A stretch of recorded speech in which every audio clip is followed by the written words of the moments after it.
No garden, no problem. You can grow as much plants as you wish, just like this bounty of sweet basils that I have. So this is how I do it. Cut some branches. When you cut branches, make sure it is around 2 to 3 inches long. Cut branches that are still green. The brown ones are already mature.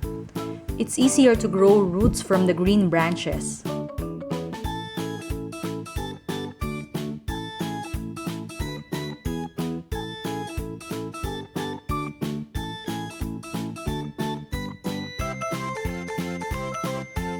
Remove some leaves at the bottom part of the branch. This will help the branch grow roots easier because only a few leaves will need nutrition. But make sure to leave around 2 to 4 pieces of leaves at the top portion of the branch.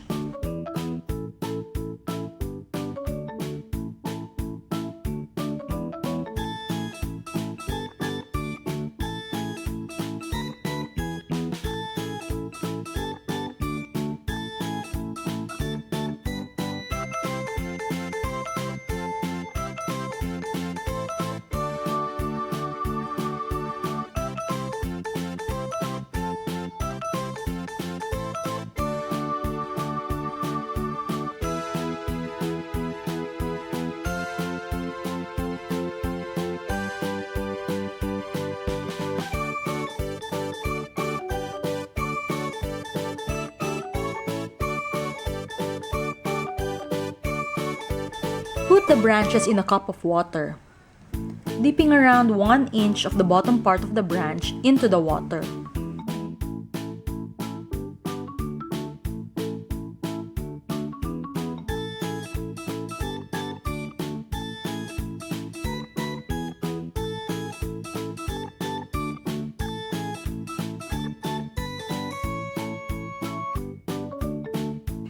It is very important to remember this last tip.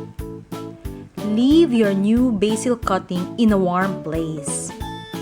Look, I leave mine in our terrace where there is sunlight in the afternoon and it is warm.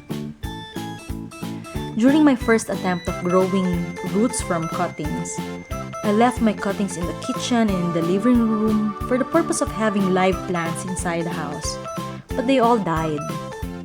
But I found success when I left my cuttings in the terrace. There you have it.